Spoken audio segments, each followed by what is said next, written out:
Hi,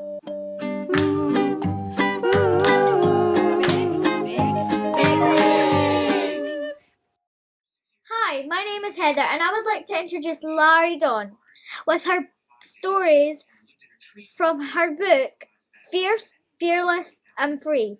I have read this book and my favourite story is Naringa and the Sea Dragon.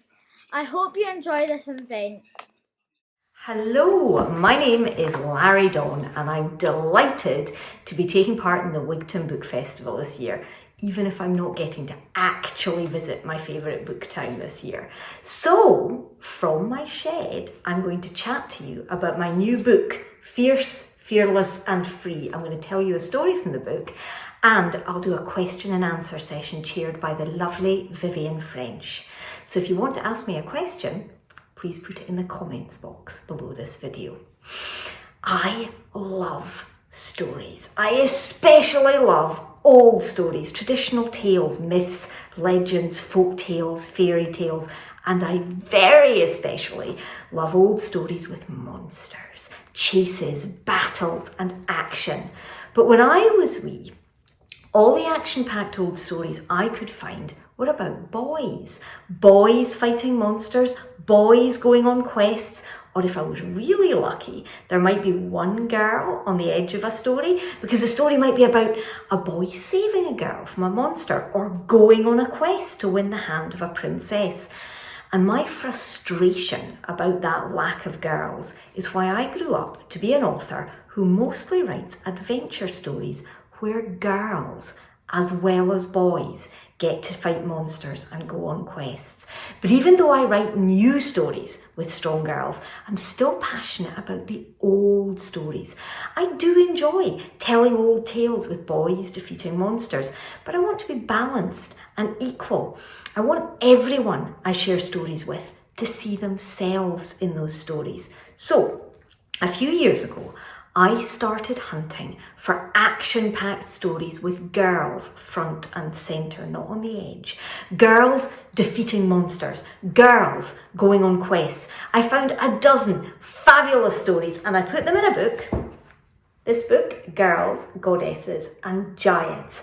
And I had a great reaction from readers, from girls and boys, and from parents and teachers and librarians. And also, once I'd started looking, I kept finding more excellent stories with strong girls. So now I've written another collection of exciting myths, legends and folk tales with strong girls in it. And here it is, Fierce, Fearless and Free, illustrated by the wonderful Ailey Muldoon. I've collected stories about dragons from China and Lithuania, about a greedy hippo from Nigeria, a giant snake from Siberia, hungry cannibals from the Solomon Islands, a werewolf from Armenia, an ogre from Italy, all sorts of baddies, defeated by all sorts of strong girls from all over the world. However, I didn't have to travel to all of these places to find these stories, because stories themselves travel around the world, from teller to teller, from mouth to ear. And in the last couple of centuries, they've often travelled in books. So I did most of my research for this collection by reading, sometimes catching a glimpse of the story in one place and then tracking it down online and in libraries. But my favourite way of finding a story is to hear it from other storytellers. And I met one story in Fierce, Fearless and Free when I was mentoring a teenage storyteller from the northeast of Scotland. This wonderful young storyteller, Ailsa Dixon, is always on the lookout for stories. So when she was at an international scout camp, she asked 2 Ecuadorian scouts what local stories they knew, and they told her a story about a condor, a huge bird from the Andes Mountains in South America. Ailsa loved the story, so she told it to me, and I loved it, so now I tell it to other people, including putting it in this book. And that's how stories have always travelled. And of course, everyone who tells a story tells it a wee bit differently, because that's how stories have always evolved and stayed alive. So I thought I'd share this Ecuadorian folktale with you, with my thanks to Ailsa and to the scouts, Sarah and Adriana. Now, I'll just have to move my chair out the way to give me space to tell you a story set in the mountains. So this is a story from Ecuador in South America, and it's a story about a girl called Maria. And Maria lived with her family, her granny, her wee brother and her wee sister in a little farm beside a wide river. And this wide river flooded every year. And most years the flood was slow and low and just spread across the fields and helped everything grow. But occasionally, every so often, the flood would come hard and fast and high and dangerous. This tended to happen when there'd been a lot of snow in the mountains over the winter and when the spring came fast and warm. And when that happened, all the local people ran from the banks of the river and their homes there up into the mountains to get safely above the flood water. And one year, Maria's granny ran into the house saying, "The river's rising, it's rising really fast, we have to get away immediately, we have to leave the house now." So Maria and her granny and her wee brother and her wee sister all grabbed a bag each, and they put a few essentials in, a bit of bread and a wee bit of cheese and a knife to cut them, maybe a blanket. They threw the bags on their back and they ran out of the house. Now Maria was the last one out, and as she left, she saw in the corner of the doorway a partly finished cobweb and a little brown spider spinning it, and she said, "Oh, spider, I can tell that's going to be a beautiful cobweb, but you're not going to have time to finish it. It's not safe to stay here. You have to leave right now because the flood is coming. You have to get to safety." So the spider waved its two front legs at Maria, and Maria waved her fingers at the spider, and off she ran. And she caught up with her granny and her wee sister and her wee brother. They were arguing. They were arguing about the best path to take to get safely up into the mountains. But Maria didn't join in the argument because she'd just seen something weird. Behind a fence, she'd seen what looked like a jagged pile of feathers. So she looked over the fence, and there were feathers, but they were attached to a bird. They were attached to a condor, the big, black, soaring bird of the Andes Mountains. And the condor was covered in black feathers with a bit of a white ruff and a pink head, and this condor was just kind of squatting on the ground. And Maria said, "Oh, noble condor, the river's rising, there's a flood coming, can you hear it starting to rumble? You have to get away, it's not safe, you'll drown if you stay there. Please fly away, condor." And the condor said, "Stupid girl, can't you see I can't fly away? My feet are trapped, you foolish child." And Maria looked down, and the condor's huge clawed feet were caught in a snare. And Maria said, oh, that's easily fixed. And she pulled her knife out of her bag and she cut through the snare and she freed the condor, and the condor flew up into the air. And the condor circled round Maria and said, "Why did you do that? Why did you take time to help me?" And Maria said, "Well, because I couldn't leave you just here to drown in the flood that's coming. I had the power to help you, so I did help you." And the condor said, "Oh, well, I suppose I should be grateful. I suppose I should thank you. I will give you the traditional thanks. I will grant you 3 favours. If you whistled for me, I will grant a favour, but only 3 times. I will grant you 3 favours." And off flew the condor. And Maria ran to catch up with her family because she could hear the river rising. She could hear the rolling thunder of the river starting to rise and the flood starting to chase her. She caught up with her granny and her brother and her sister, and they'd stopped arguing. They'd agreed on the best path to go to the mountains, which was fantastic, except they'd agreed the wrong path, because when they reached the foot of the mountains, they didn't find a gentle path leading up a slope. They found a high cliff, a huge sheer rock face. That was where the path ended. They could see safety right up there, but they couldn't reach it because of this unclimbable cliff. And they turned round and the river was getting closer. The flood was getting closer. They could hear the rumble. They could see the froth and the foam. They could smell the water in there. There was no time to go back and find where they'd gone wrong and follow a different path. Here they were at the foot of the cliff, but they couldn't climb the cliff. And Maria looked at the 3 people she loved the most, her granny, her wee brother, her wee sister, and she looked at the flood heading towards them, and she thought, 3 people, and I have 3 favours. And so she whistled, And the condor flew down and said, "Already? You want a favour already?" And Maria said, "Yes, please, could you lift my granny up safely to the top of the cliff?" So the condor grabbed the granny's bag with his big talons and he lifted the granny up and he dropped her at the top of the cliff, and there granny was, absolutely safe at the top of the cliff, and the condor flew away. So Maria whistled again. The condor flew back and said, "Another one? Already?" And Maria said, "Yes, please, could you lift my little sister up and take her up safely to the top of the cliff?" So the condor grabbed the little sister's straps of her bag, lifted the sister up, dropped her at the top of the cliff, and there granny and the sister were safe. And the condor flew away again. So Maria whistled again. The condor flew back and said, "Already? Another one?" And Maria said, "Yes, could you please lift my little brother up and put him safely at the top of the cliff?" And the condor said, "Can't you count, you stupid girl? I offered you 3 favours. You have had 2 favours. That only leaves 1 favour. You want to use your last favour for someone else. You want to waste your last favour on someone else." And Maria looked at her little brother, pale-faced, standing scared against the cliff, and she looked back and she could see the flood was almost reaching their feet, and she realised what she needed to do. And she said to the condor, "It's not a waste. Saving my little brother is not a waste. Please, for my last favour, fly my brother up to safety." So the condor did, grabbed the straps, lifted the little brother up, dropped him at the top of the cliff, and the condor flew away. And Maria was standing there with the flood at her feet, rising fast at her ankles, pushing against her legs, forcing her against the cliff. The flood was strong and cold, and she was standing in the flood already, and it was getting higher and higher and higher. And she looked at the condor and she thought, "I saved the condor with no expectation of reward, just out of the kindness of my heart. Maybe the condor will save me out of kindness." And Maria whistled one more time. She whistled as loudly as she could, but the condor kept flying away. The condor flew away until the condor was just a line in the distance, and the flood was rising against Maria's legs.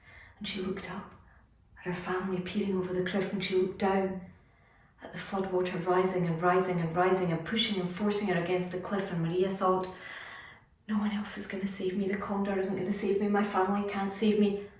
I'm going to have to save myself." And Maria started to climb the cliff. She found tiny little cracks that were almost big enough for her to put her fingernails in. She found tiny little knobbly bits that were almost big enough for her to rest her toes on, and she hauled herself up as much as she could up the cliff, away from the floodwaters roaring and rumbling below her. But her fingernails broke and her toes slipped, and the cliff was unclimbable. She couldn't get any higher, and she started to fall, and she fell right down, splash, into the floodwaters. And the floodwaters were already so high that when she fell down, she didn't touch the bottom of the water. She was tumbled and rolled and crashed against the cliff, and it was freezing cold, melt water from the mountains, and the water lifted her up and dragged her down and crashed her against the cliff again. And she grabbed hold of the rock, and she started to try and haul herself out again, hauling herself up.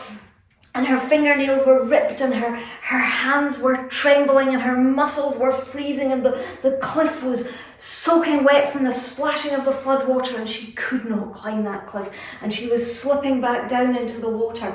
Maria was about to fall back into the flood when she saw falling towards her a silvery rope, a long silver rope falling from the top of the cliff. So Maria, just as she was about to fall back in, she grabbed the rope and she started to haul herself up the cliff using this silky, slightly sticky, silvery rope. She pulled herself up and up away from the flood, higher and higher, until she got to the edge of the cliff, and her granny and her brother and her sister helped to pull her up over to safety.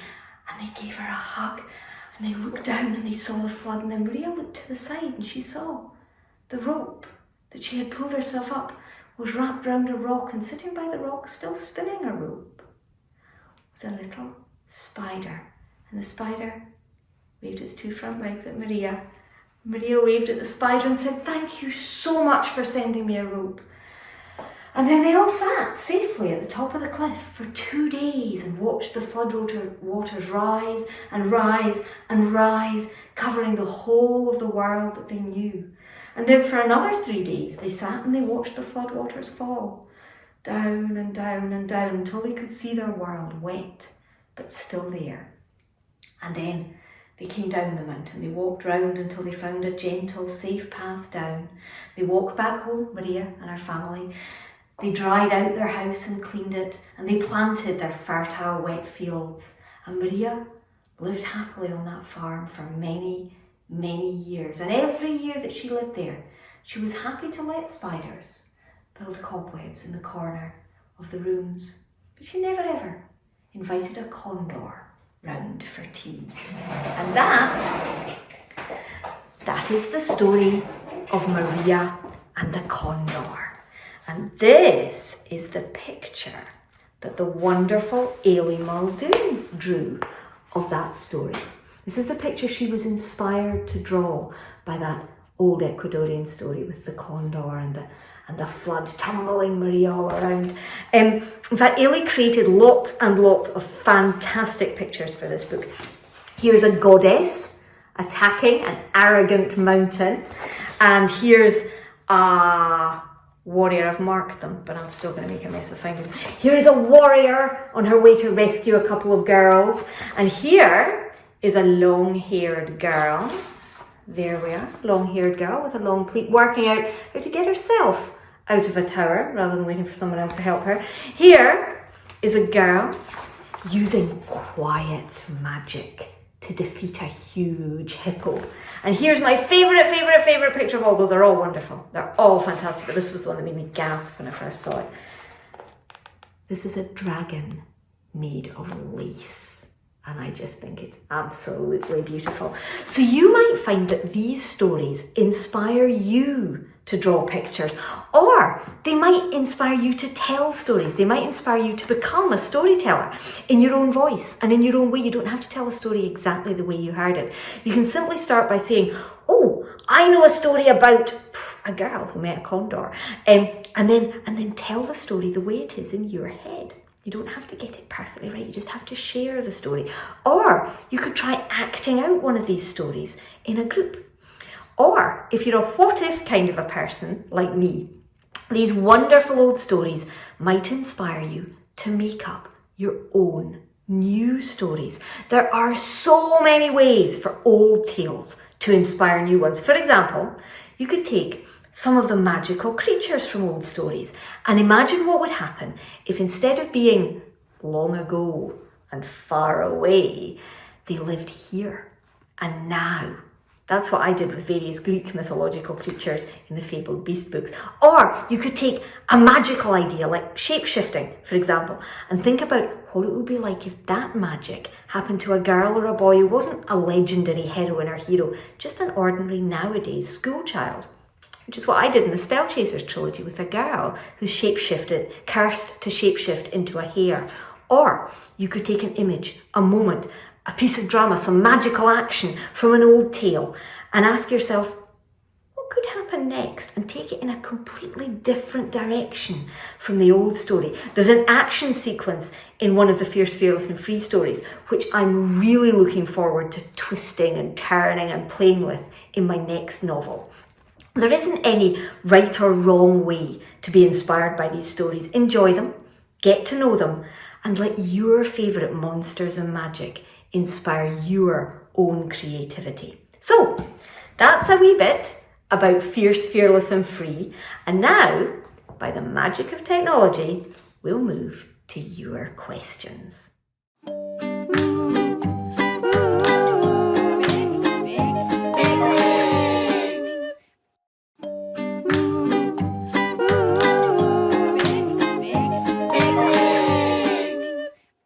Hello, my name is Joan Haig and I'm lucky enough to have been the editor for the Stay at Home collection.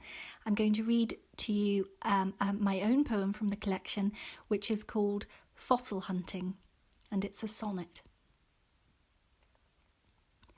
We skirt the heather, scale the mossy crag, reaching the barren gully at high noon. I dig for sweets and apples in Dad's bag. We swig from flasks, then scour the old lagoon. A dried up basin now, but once a sea of sponges, mollusks, starfish, coral reef.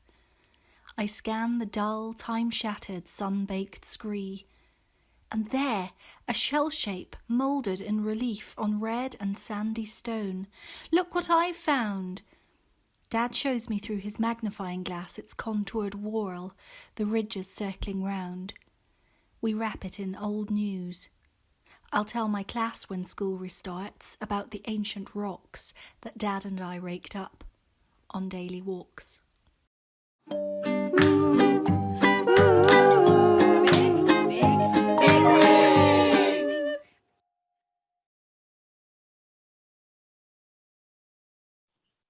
Right. That was just wonderful. Thank you so, so much, Lari. And I was particularly pleased that you told that story because that's one of my favorites. And for all of you who are listening and watching, can I just say that if you get the book, the stories are fabulous to read out loud. I've been reading them to my grandchildren and they absolutely love them to bits. And that's not their favourite, but it's definitely mine. So, which is their favourite? Which is their favourite? They love Bridget and the Witches. Oh, the Irish one. Fabulous. That's right. And my grandson said, could I please ask the very first question? And he said, do you wash your feet in warm water and keep the feet water in the house? That's a very good question, because Bridget and the Witches is a story about a girl and her mum who leave the feet water in the house overnight, and it has terrible consequences because apparently you should always throw your feet water out. I don't. I wash in the morning because I don't work in the fields. I think for folk who worked in the fields, getting clean in the evening was quite a big deal. I suspect that if you work at a desk, you're not so bothered about washing your feet at the end of the working day. But if I did wash my feet, tell your grandson, if I did wash my feet, I would be very careful to pour it outside every night in case the feet water turned evil like it does in the story. It's a fascinating story. And we've already got a list of questions that brilliant. I'm going to be going through. And the first one is, why are there no fairy tale wedding endings in this book? Well, okay, so it's a book about girls having adventures and girls, strong girls generally, escaping from things, defeating baddies, getting past obstacles, dealing with evil feet water, letting witches into their house. It's a story, it's a collection of stories about girls who solve their own problems. And to my mind, the main problem a girl has in a story is not, am I going to marry a prince or not? It's, am I going to escape from this dragon or not? Am I going to escape from this tower or not? Am I going to escape from these cannibals or not? Not what colour of confetti will I have, or how long should my dress be? Or I'm going to be honest, Vivian, weddings bore me. I don't find weddings exciting. I find dragons exciting. I find ogres exciting. I don't find weddings exciting. So for me, it's never an exciting end to a story. It's always a bit of a letdown. And also, I have a theory as someone who tells stories from all over the world all the time. A quite difficult thing is to end a story. It's to signal to your audience that you've finished the story. And I think an easy way to do that, in some cultures, they actually have phrases, perhaps I was there and now I'm back telling you the story, or if they haven't died, they're still alive, or some cultures actually have, this is the end of the story phrases. But an easy way to say to people is, and they all lived happily ever after, or the prince married the girl and they had 10 children and they lived forever, or whatever. So a wedding is an easy way to say the story is now finished, so the audience go, oh, isn't that lovely, isn't that wonderful? And I didn't want to take the easy way out, and I kind of assume that a lot of these stories ended up with "and she married the prince" endings, just because it's a shorthand way of going, that's it, you're done, your story's finished. So I wanted to give each story the ending that that heroine deserved, because I want readers, boys and girls and everyone to realise that there is more than one way of continuing your story, is more than one aim in life. Nothing wrong with getting married. It's just, it's not the way to end every single story. Sorry, long answer to an interesting question. Thank you. But yes, if you're hoping for princesses in long dresses, this is not the book for you. No, I'm absolutely with you. I mean, I have 4 daughters, and I know you have daughters as well.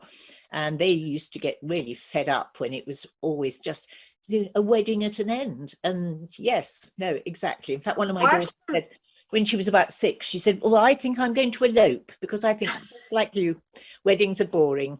But it's worse than that in some stories. Getting married is actually the prize for the hero. Oh, the girl has absolutely no say in it whatsoever. Kill the dragon, get the girl. Yes. It's unfair. It's wrong, and that's why there are no fairy tale weddings at the end of the story. No, absolutely. Quite right.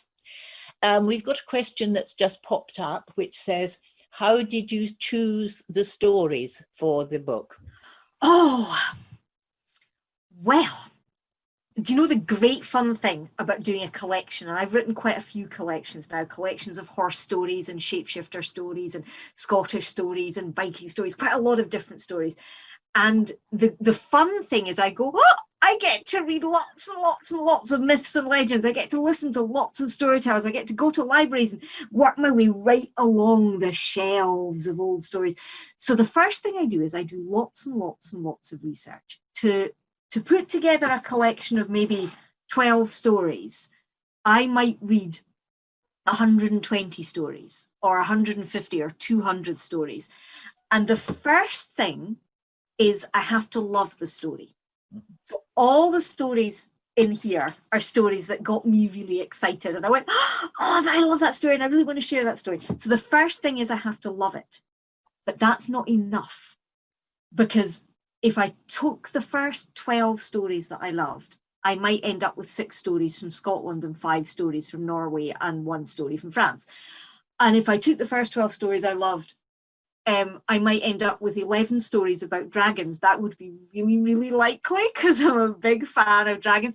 So one of the things I'm looking for is balance. I have to love the story, but I'm also looking for stories from a wide geographical area and lots of different kinds of cultures. And so that's one thing, but I'm also looking for stories that have different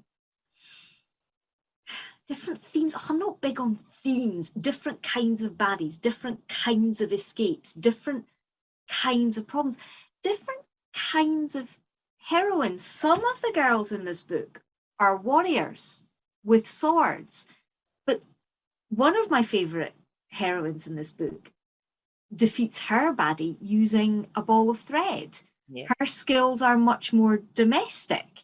So I'm looking for difference. I suppose I have to love all the stories, but I also have to feel they're sufficiently different that when you read the book, you're getting wide different experiences. But the final thing is, I don't write any stories for collections like this until I've told them to an audience. Mm-hmm. So I will road test the stories by telling them to an audience. Sometimes I fall in love with them and I tell them dozens and dozens of times. But I never type it. Don't even start to type it until I've told it out loud. So I have to know it will work out loud as well. And that's how I choose them. I think that really shows, because the humor is just so lovely. And it just reading the story, it does feel as if it's you actually telling me the story from the words on the page. And I don't know, words are such magic things, and I can hear your voice coming through. You're not just hearing my voice, you're also hearing the reactions from the audiences I've told them to. Because if I tell the Medea story in here, the one about the very first giant robot in mythology, I told that story. I did a week's worth of workshops with the National Library in Scotland about maps and stories. And I told that story, and then we worked with maps about, we worked with stories and maps and looked at maps of Crete and that sort of thing. So I told that story a couple of times a day for a whole week. By the end of the week, I had really fine-tuned the story. I was telling it to the same age group each time, and the bits that they really liked got longer, and the bits that they kind of shuffled a bit got shorter or got cut out completely. And the bits that they looked a bit confused, I explained better. The bits they laughed, I did again. The bits where they went, oh, I kind of built up and up and up. So when I'm writing a story, what you're hearing as well as how I'm telling it is you're hearing what I've learned from all the audiences I've told it to as well. Mm-hmm. I think that's what makes them so special. We're beginning to get a rather large collection of questions. I shall give quicker answers. Sorry, everybody. I love your answers. You just take your time. What was it like working with Ailey, the lovely Ailey Muldoon? Well, the first thing to explain to readers of books and to lovers of pictures in books is that in general, the writers and the illustrators don't sit down in a cafe and discuss the pictures and the stories and the words and have some kind of cozy, how are we going to do this? I did not meet Ailey Muldoon until after the book was published. But I sort of didn't have to, because she had my words to work with and I had her pictures to work with. So we were working together even if we didn't sit and meet each other. And what I love about Ailey's pictures, let's look and see if we can find one of them. I marked them, and now I can't remember which ones I marked. What I loved about Ailey's pictures was the way she managed to give you so much information about the character. There's only one illustration per story. It's kind of like a frontispiece. I've heard Ailey describe it as like the cover of the story. So she's giving you the main character and often some indication of their obstacle. This is the illustration for a Nigerian story called Nana Miriam. And what Ailey did, I did lots of research finding the stories, but what Ailey did was she then did lots of research into the cultures. So there will be lots of the clothes that the characters are wearing, the fabric of the clothes, the way that she illustrates the hair and the trees and everything. I didn't have to know what trees look like in these places because I just said they ran past trees. Ailey did have to know, and her stuff is perfect. So I was inspired by how much work. She didn't just go, oh, here's a wee picture from a story. She put a lot of work into it. So that inspired me. So I suppose it was inspiring, but then the moment like you go like that and you see a picture like that created from words that you've written, and it's magical. It actually is. It's, for me, it's one of the most magical things about working with illustrators is that sometimes you see a picture that just makes you see your own story in a different way, and that's amazing. No, that's lovely. Now, which one do we have next? Have any characters from these stories made their way into any of your novels? Oh, interesting question. Not these ones, to be fair, because this book was published about a month before lockdown, maybe less than that, and I've actually been quite ill during lockdown. I came down with COVID-19, so I have the long COVID thing, which means I don't have much energy and I'm not doing an awful lot of writing. So the Fierce, Fearless and Free characters haven't made it into books yet, though I'm sure they will. But characters from a lot of my other collections have made it into my novels, my adventure novels, though it's usually the baddies. I like monsters, and it's the magical creatures. I wrote a series called The Fabled Beast Chronicles, which had an awful lot of centaurs and minotaurs and dragons and fairies and magical creatures, and they were never the specific magical creature from a story.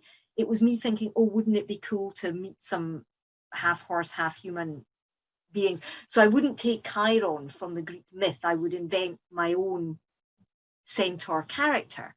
So normally I take ideas and beasts from mythology rather than actual characters. And I very, very rarely take the heroines or heroes and put them, because like I was saying in the recorded bit, which was in a different background because we couldn't get the Wi-Fi to work out in my shed, but I love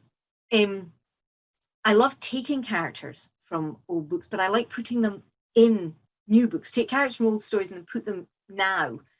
And so it tends to be the idea that this would be like the great grandchildren of the dragons that you met in the old stories that we're meeting now. Though I have to say, Inanna, who is a goddess that is in both of these, I'm going to drop them.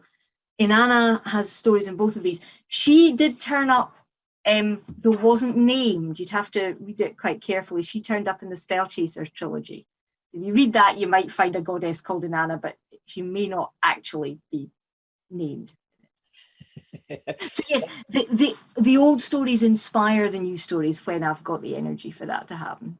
Yes, which has always been the way, hasn't it? In that stories just breed stories. I mean, I think that's one of the wonderful things about them, is that one story will lead on to another, which leads me to another question, which says, please, can you give me some advice on how to start writing stories?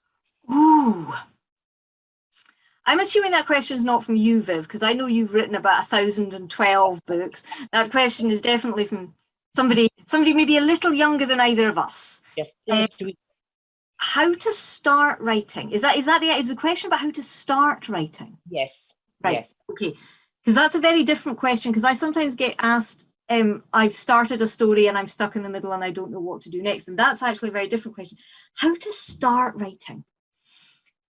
Well, first, you have to find a story you're actually excited by. Don't start writing because you feel you ought to. I mean, yes, at school. If your teacher tells you to write a story, write a story. But at home, if you're writing for love and pleasure, what you want to do is you want to find a story that you are so passionate about, that you really want to know what happens next, that you're desperate to spend time with the characters, that you've got images from the story in your head and you really want to get them down on paper, and you're desperate. There's maybe a question. Will they find the magic sword? Will they save the little sister who's been kidnapped by fairies? Will they defeat the monster that is leaning over their house? There needs to be a question that you really want answered. And the trick, well, for me, and Viv can actually tell you whether she thinks this is how, actually, I know you do it differently because I've been at your workshops. The trick for me is not to worry about where the story is going to go. And also, the trick for me is I never, ever, ever start typing a story thinking that I'm actually writing the first line. I always say, oh, it's just a draft. Doesn't matter if it's messy. Doesn't matter if it makes any sense. I can always go back and fix it later, because you always can go back and fix it later. So what I do is I don't worry about who's going to read it. And I don't worry about whether it's perfect. And I don't worry about what's going to happen on the next page. I just start writing for fun. and I start writing out of curiosity. And I start writing because I want to know what's going to happen next. And so for me, the trick to writing the first line of a book is not to think you're writing the first line of a book. It's to think, oh, let's just find out what happens next. And the trick to not worrying about what happens in the middle or the end is actually just to throw your characters in and see what they do. I think of myself in some ways like a magical journalist. All I'm really doing is writing down what's happening in my imagination. My characters and the baddies and the magic and the adventure is all happening in here. And my job as a writer is simply to describe, it's to take notes, it's to summarize what's happening. And it doesn't have to be neat and tidy first time around. You make it neat and tidy later on, further down the line. So I don't know, how do I boil that down into advice? How to start a story. Don't think that you're starting a story. Think that you're just playing with ideas and finding out what happens next. So find a subject or a character, a bit of magic or an adventure or a problem you're excited by, and just start making notes and see what happens. Before you know where you are, you'll have a story. Viv, you would say something different, wouldn't you? I would say, I mean, I think that's really good advice, because, I mean, from my point of view, I have never, ever written a story which has the same first line that I first wrote down. So I think that's a brilliant way of starting. It is, because I think people get frightened, don't they, by the paper, I mean, if they're using pencils and papers, just that blank paper is scary. So no, that's just excellent advice. Personally, I usually start with a feeling, and then who has the feeling and why do they have the feeling? But it's very much the same. It's allowing, I love the way that you were doing this, because I think that's exactly what happens. It's the story unspooling in your head, and then you just take it down onto the paper. So I think that's great. Good advice. But you usually know your ending when you start, don't you? It depends. Not Always. I tend to tell people that I know the ending. very often the ending changes. I mean, I may think I know the ending, and that's absolutely okay. I mean, you know, to change it. And halfway through, you know, you think, actually, my characters wouldn't do that. Because, I mean, what you're so good at in all your books is keeping your characters true to their interior selves. And they don't suddenly, 5 seconds before the end, suddenly become terribly different to make the ending work. I always say that as far as what I do to my characters, I can control the difficult situations, that not in mythology. Obviously in mythology, I'm trying to tell the same story roughly that has always been told. But when I'm creating a novel, I can control the situations my characters are put into. I can put the obstacles in front of them. I can give them the difficult situations. I can chase them with monsters and do terrible things. What I cannot do, however, is force them to act in a way that I want them to act. I can put them in the situation, but I can't make them do something that is against their own nature. And sometimes what my characters do surprises me. I will start writing a scene thinking my characters are going to do one thing, and I'm writing it and they do something completely else. And it will completely knock what you were thinking of doing in the next scene, but it's delightful when it happens because you know your characters have come alive. So I suppose my main advice, but then I don't do the thing that I know that some creative writing teachers suggest, which is write out great long biographies. I don't know what toppings my characters like on pizzas or what their favourite colours are unless it actually comes up in the story. I don't create my characters before I start writing. I get to know my characters by writing about them. There's nothing like sending a group of kids and magical beings on a quest together for you to discover what they're like. And it's so I only know my characters a little bit more than the readers do, because I find out about them the same time the readers find out about them, which is really fun, but also a wee bit scary. Oh, yes. Do you ever find that you're getting towards the end of the story and you find that your character has developed in such a way that you need to go back to the beginning and just tweak a little bit at the beginning? Yes. Oh, yes. I don't think that's, I think that's almost never not happened.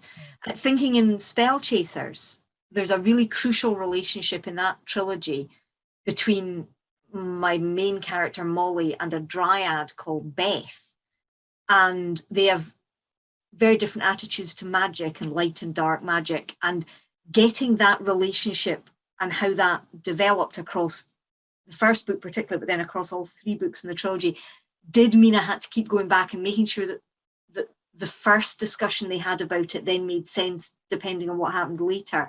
But one of my favourites of that was a book I wrote called Rocking Horse War. There's a character in that called Thomas, and he has to make a very, very crucial decision right at the end of the book that puts him on. Basically, he has a crucial decision to make that puts him on the side of good or on the side of evil. And the whole way through the book, I knew that he was going to have to make a choice, but I didn't know what choice he was going to make. And I started writing that scene that morning, knowing I was going to get to this. I still didn't know. Started writing the paragraph, and I still didn't know. I started writing the relevant sentence, and I thought, I don't know how this is going to go. And I just typed and typed, and then suddenly he did a thing. And I thought, oh, didn't know that was what you were going to do. But interestingly, when I went back and edited, it made sense. I didn't actually have to change him because I'd written him to the point where that was what was going to happen. So I mean, I probably tweaked the occasional thing for simplicity and beauty of language and so on, but he didn't have to change because I had been on this journey with him the whole way. But that's nerve-wracking. Nerve-wracking. What if you get to it and you just stick? But then if you just stick, you go for a walk. come back and try it again later. Oh, walking is brilliant. Yes. Yes. And that would be another bit of advice I would give to young writers. If you're writing right now and you're loving a story and you get stuck, don't worry. Every writer in this Zoom who gets stuck in stories, put your hand up. Yeah, happens to all of us, okay? If you get stuck, don't worry. It doesn't mean the story has left you. Doesn't mean you didn't write a good story up until that point. All it means is you need to give it a wee bit of time. So put the story down, go away, do something else, read some mythology, read another book, watch a film, play a game with your friends, go for a walk. Making soup. I make soup, and as I cut onions, I have ideas. And the ideas are in your head. You just have to give them time to come out. And often a good way for me for them to come out is to ask questions of myself. If I get stuck, I will just ask myself questions about the story, and the ideas often come. So we don't write all in one go perfectly first time. So young writers shouldn't put pressure on themselves to do that. No, and I think sometimes they do. They feel a lot of pressure. But just actually, sorry, the questions are just floating. Oh, sorry. No. This one, what was the very first myth or legend that made you fall in love with them? Oh, when I was wee, I was given a book of stories for girls, and my brother was given a book of dragons. I can't remember who wrote the stories for girls. I don't believe I ever read it, actually. I stole my brother's book about dragons, though. It was by a guy called Roger Lansell Green. I didn't steal it before he read it. It's just when we both left home, the dragon book came with me rather than went with him. And lots and lots of dragon stories in that book entranced me. This is why whenever I had dragons in my first novel, I've dragons in most of the collections I write. I am fascinated and you know, I'm greatly in love with dragon stories. So it wasn't one, it was a whole load of dragon stories. Roger Lansell Green was an expert, I think, in English folklore and a lot of Nordic, a lot of Viking folklore. So there was an awful lot of sort of Northern European dragons in that, but there was also one that I have told a lot that I love about a friendly dragon, because a lot of dragon stories aren't friendly, about a boy called Toas in the Northern Greek mountains, and a dragon that he befriended. And in many ways, that was one of the stories I loved the most, because it had a character in it who didn't do what you expected. The dragon wasn't the baddie. And that's something I've always loved, is when something happens in a story that isn't what you expect. You have an idea of dragons, and then this dragon does something different. Yes. So The Book of Dragons by Roger Lansell Green, which I stole from my brother, sorry. Well, I had the same book, and it was... Really? I did, and I loved it. Yes. Yeah. Was it your own copy, or did you have to nick it from someone? It was my own copy. And I think my brother did try to steal it from me, but I didn't allow it. Isn't that every writer's dream, to write books that people love so much they oh no, but that's mine, please can I have it? Absolutely. Oh yes. That's what libraries are for. You can get books from libraries for free. Yes, exactly. And do you have a favorite story that stars a strong girl? I mean, so many of your stories do star strong girls, but what's your favorite story that stars a strong girl? Well, the thing is, I've gathered dozens of them, so it's really hard. There's one in this book, though. Oh, but I love them all in this book. There's one in this book that I tell a lot in the olden days when I was allowed to visit schools, called Candice and the Wolf. What do I actually call it? Candice and the Wolf. It's about a girl who escapes from a werewolf, and she doesn't use magic, and she doesn't use weapons. She just uses her brains. And I think in some ways that's my, at the moment, do you know, it's really weird, because my favorite story is often what the right story is for the occasion. If I'm going to be talking to a group of 14-year-olds, my favorite story would be a totally different one than if I was talking to a group of 5-year-olds, because there would be different. My favorite story is the one I want to tell to the audience in front of me. And right now, if someone put me in front of a whole load of 10-year-olds, I would tell them about a werewolf. Yeah. Yes. Yeah, no, I think that, no, it is. I mean, I think that's the whole thing about stories, isn't it? It's finding the right story for that particular child, for that particular audience. And for that particular day or season. Absolutely. I mean, I will sometimes tell stories. I will be walking to wherever I'm going to tell stories and maybe see snowdrops coming up and then tell the story of breeding the Cailleach because I've seen stories, and that's the story about, I've seen snowdrops, and that's a story about winter and spring having a battle with each other, for example. So sometimes, you know, I might see that I might be in a hall telling stories to kids and it's chucking down with rain outside, so you want a story about a thunder god, you know. So the best story, my favorite story for any given day, is often to do with the audience, the weather, the season, you know. Stories are about sharing. They're not just about what I love, they're about what I love to share. I always loved, somebody a long time ago said to me that a story was like the very best sort of present, because you give people that present, but actually you keep it for yourself as well. And then they can go on disseminating it to other people. Yeah, it grows. It grows, it grows and grows. But also when you share a story, you get something back as well, because you get the audience's reaction, and that's a gift too. Were you told stories when you were little? Yes. Yes, I was more read books and given books. We were a very book-filled house, even if my brother got the ones about the dragons. So we were a very, very book-filled house. But I remember family stories being told, stories about what family members had done and family history and so on. So telling stories and constructing stories was a thing that was done. But no, I never had a granny who sat me down and told me stories about the Greek gods or anything. No. And because I know you have lovely daughters, do you tell them stories? Yes, oh yes, yes. That's where my love of storytelling came from, actually. My older daughter loved the Katie Morag books, and there were never enough Katie Morag books. We read all the Katie Morag books, and then she wanted more Katie Morag stories. So with apologies to Mary Hedderwick, I just started making up Katie Morag stories. And I was already a writer at that point, but I was a writer at that point for adults. And I started making up Katie Morag stories to feed the desire of my daughter to have more Katie Morag stories.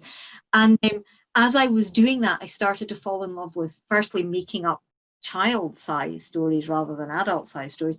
But also I began to fall in love with the idea of sharing narrative spoken rather than written, because I wasn't writing these stories down, I was just making them up as I went along. And then I started challenging my kids to come up with objects, and I would make stories about them. And I have a picture book called Orange Juice Peas, which was inspired by my kids asking for a story about the colour orange, the food peas, and a cat. And that picture book came from me making up a story. And Rocking Horse War, the novel I told you about, the standalone I told you about with the guy who had to make the decision at the end, that came from my girls asking me a story about a horse.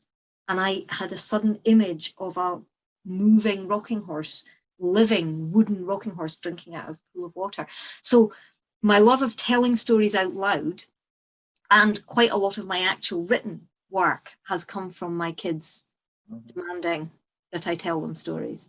And they've been brilliant the whole time I've been a writer. They've been my audience. I've read manuscripts to them and told stories to them. Can you just sit there till I tell you a story about Condor to see if it works, please? And they are my first and most wonderful and most critical audience.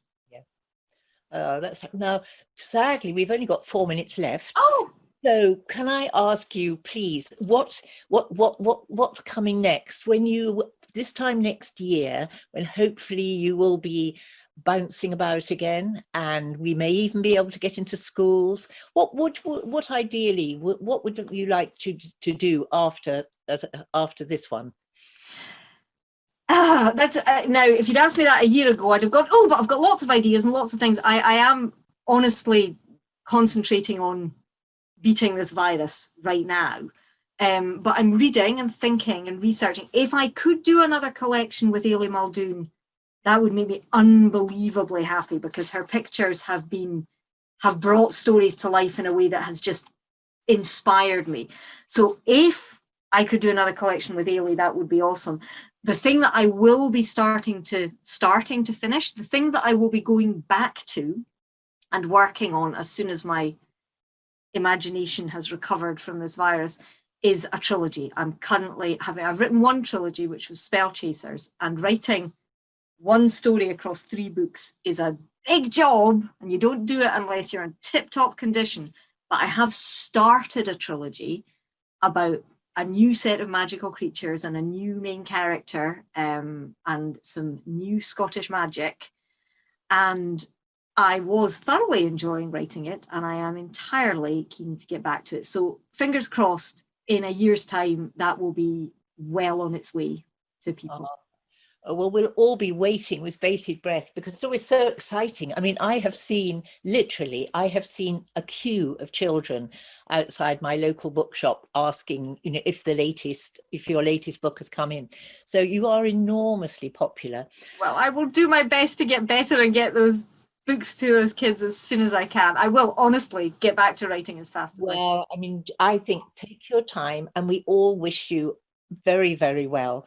And just to say to everybody that you can go and order this book, please do so. It's a fantastic book. It's a lovely collection. It reads out loud absolutely beautifully. And actually what I love is that it appeals to such a wide age range. My 4-year-old granddaughter enjoys it just as much as the older ones. And also the important thing to say is not just for girls. No, exactly. The stories may be about strong girls, but they're exciting, and they're about dragons and ogres and werewolves, and are for boys and girls and kids and adults and anybody who likes adventures. Yes, fantastic. Well, thank you so much, Lari. And can everybody watching, can we all give you a huge round of applause and thank you enormously. And and hopefully next year, when things may or may not have returned to normal, perhaps we'll be able to see you for real. That would be wonderful. Book Festival. So thank you very, very much indeed. So thank you. Well, thank you to you, Viv, and to the Wigton Book Festival and everyone who watched. Thank you all so much. Thank you. Bye.